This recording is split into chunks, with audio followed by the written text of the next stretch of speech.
আমাদের মাঝে উপস্থিত হয়েছেন কুষ্টিয়া জেলা ছাত্র দলের সাবেক সভাপতি ছাত্র দলের সভাপতি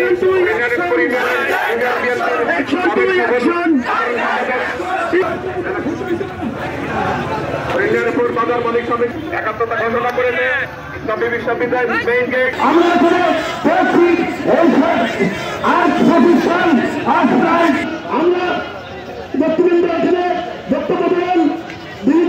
আপনারা রাজপথ দখল রাখেন, রাজপথ দখল রাখেন।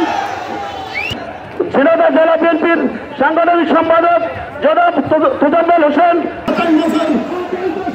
অবস্থান করছে এই থানা একটি কুচক্রী মহল রাতের অন্ধকারে ইসলামী বিশ্ববিদ্যালয়ে এই থানাকে ওই ঝাউ দিতে চাই।